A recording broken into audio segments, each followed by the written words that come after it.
18 मई की रात 24 साल का एक आदमी अनीश और 24 साल की एक औरत अश्विनी अपने दोस्तों के साथ पार्टी करने जाते हैं पुणे के एक क्लब में।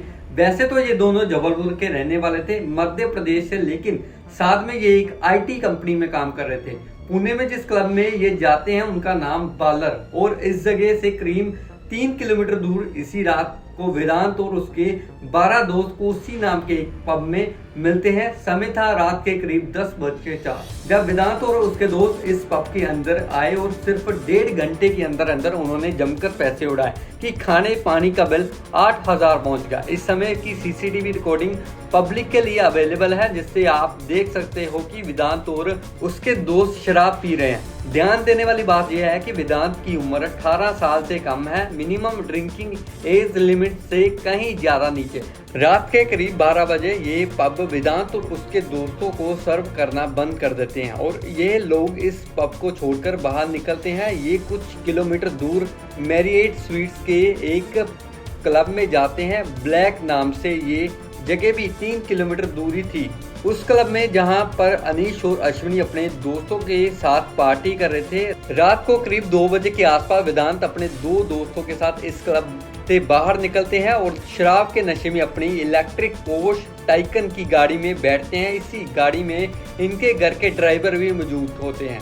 रात के करीब 2:30 बजे अनीश और अश्विनी भी अपने घर वापस लौट रहे थे। साथ में एक मोटरसाइकिल पर बैठकर इनकी मोटरसाइकिल कल्याणी नगर एयरपोर्ट रोड पर एक यू टर्न लेती है कि तभी दूसरी तरफ से वेदांत की पोश आती है। एक पिस्तौल गोली की तरह एक भयंकर एक्सीडेंट होता है और कुछ ही पल में अनीश और अश्विनी की मौत हो जाती है।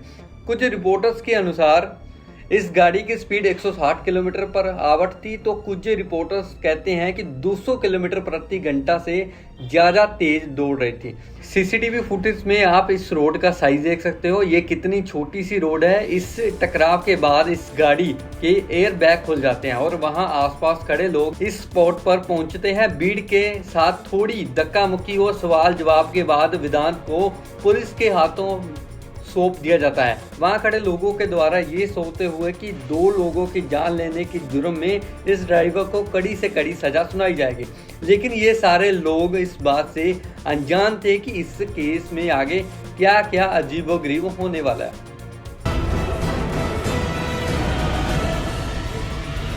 वेदांत अग्रवाल को ले जाया जाता है येरवाड़ा पुलिस स्टेशन और इस घटना के सिर्फ 1 घंटे बाद एमएलए सुनील तंगड़े रात के 3 बजे वहां पुलिस स्टेशन पहुंचते हैं। सोचकर देखो दोस्तों, एक एमएलए रात के 3 बजे अपनी नींद से उठकर पुलिस स्टेशन जा रहे हैं एक लड़के के लिए। क्या किसी साधारण आम लड़के के लिए कोई भी एमएलए ऐसा करेगा? क्या नहीं। असल में बात यह है कि वेदांत अग्रवाल एक बड़े ही रईस खानदान का लड़का है। उसके पिता बड़े जाने माने बिल्डर हैं, विशाल अग्रवाल, जो कि एक real estate company Brahma complex own corporation को ओन करते हैं। सुनील तंगड़े अजीत पवार की एनसीपी की एक एमएलए है, जो कि आज के दिन बीजेपी के साथ अलायंस है।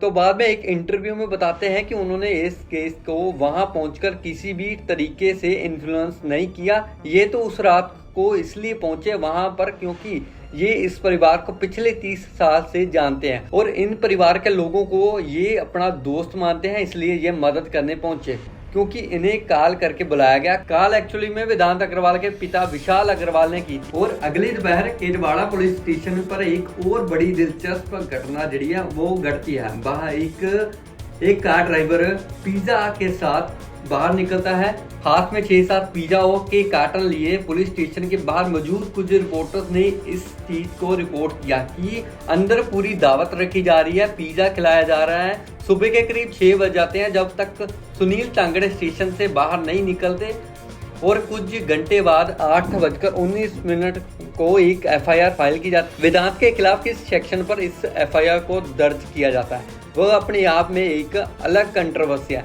इसे सेक्शन 304 ए के अंदर फाइल किया जाता है, ना कि सेक्शन 304 के अंदर। इन दोनों सेक्शन में कुछ बुनियादी डिफरेंस है। डेथ बाय नेग्लिजेशन यानी कि आपकी गलती की वजह से किसी की मौत हो गई है, इस सेक्शन में मैक्सिमम पनिशमेंट है 2 साल की जेल। लेकिन दूसरी तरफ सेक्शन 304 कहता है कि इसका मतलब है कि आप ये जानते थे कि अगर आप ये गलती करोगे तो इसमें किसी की मौत हो सकती है, और फिर भी आपने ये गलती की। हालांकि ये मर्डर नहीं है, जानते कि आपकी इस गलती की वजह से किसी की मौत हो सकती थी।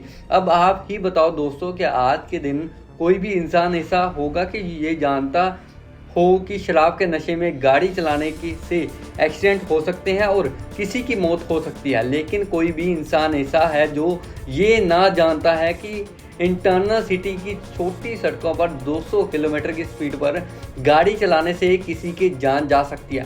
इसलिए ये सवाल उठाता है कि 304 क्यों फाइल किया गया, 304 क्यों नहीं फाइल किया गया? क्या यह एमएलए सुनील तंगड़े का कोई इन्फ्लुएंस था? इस रिकमेंडेशन में ये एक बहुत बड़ा सवाल है। अब बात अगर गाड़ी पर आए तो वहाँ अपना एक अलग इशू है। वो मार्च के मई महीने में पेंडिंग था। मिस्टर अग्रवाल ने 1858 की फीस पे नहीं की थी, इसलिए एक्सीडेंट की वक्त इस गाड़ी के पास कोई नंबर प्लेट भी नहीं थी। वेदांत के दादाजी ने हमें पता चलता है कि ये गाड़ी वेदांत के लिए एक तोहफा थी। एफआईआर पर वापस आए तो वेदांत का एक ब्लड टेस्ट करवाया गया। पुलिस के द्वारा ये नोट करने वाली बात है कि कितने बजे ये इस ब्लड टेस्ट को करवाया गया। सुबह के करीब 11 बजे। उस एक्सीडेंट के करीब 8 घंटे के बाद डिपेंडिंग अपने कितनी शराब पी थी।